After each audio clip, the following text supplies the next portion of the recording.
আসসালামু আলাইকুম দর্শক, আমাদের নতুন ভিডিওতে আপনাদের সকলকে স্বাগতম। বাংলাদেশের সাধারণ জনগণ থেকে শুরু করে উচ্চ পর্যায়ে যত মানুষ রয়েছে, সকল মানুষের উপর আওয়ামী লীগ নেতাকর্মীরা যেভাবে টর্চার চালিয়েছে, এই টর্চার তো আর কোনোভাবেই ভুলবে না বাংলাদেশের সাধারণ জনগণ। তাই তো আওয়ামী লীগ নেতাকর্মীরা বারে বারে চাচ্ছিল দেশ থেকে পালানোর। প্রধানমন্ত্রী পদত্যাগ করার সঙ্গে সঙ্গে আওয়ামী লীগ নেতাকর্মীদের উপর ধস নামতে শুরু হয়েছে।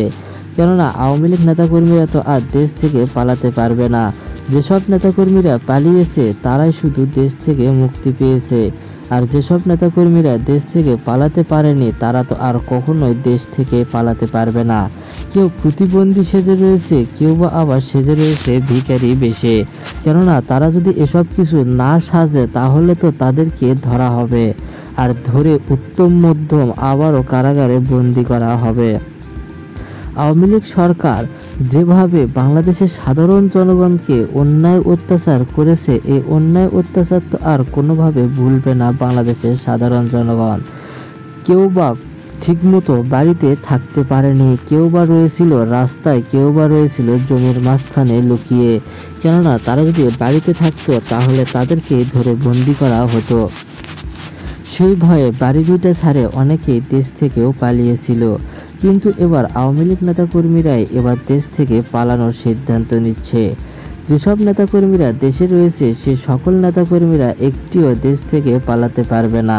কেননা তারা যেভাবে দেশের সাধারণ জনগণকে অন্যায় অত্যাচার করেছিল, এই অন্যায় অত্যাচার তো আর কোনোভাবে ভুলতে পারবে না বাংলাদেশের সাধারণ জনগণ।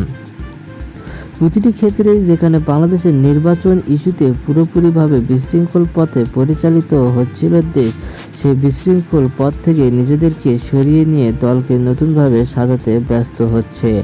একটি দল কিংবা একটি রাষ্ট্রের সাধারণ যেখানে নিজেদের মতো করে দল থেকে নিজেদের সরিয়ে নিয়ে যাচ্ছিল, সেখানে তারা নিজেদের মতো করে ক্ষমতায় আবারও দাপট দেখাতে শুরু করেছে।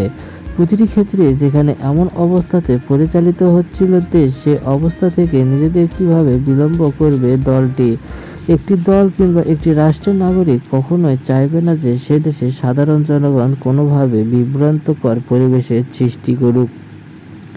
একটি সময় আসবে যেখানে থেকে লোকটিকে আর হয়তোবা খুঁজে পাওয়া যাবে না, সেখান থেকে নতুন কিছু সম্ভাবনা জানানো হবে। কেননা এমন পথে কতবারই বা আর হাঁটবে। এবার যদি দেশে আবারও নতুন নির্বাচন অনুষ্ঠিত হয়, এবার সে নির্বাচন হবে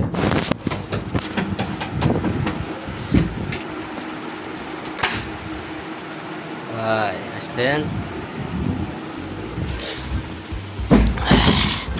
কি করেছে? হ্যাঁ করে নেই। সারাদিন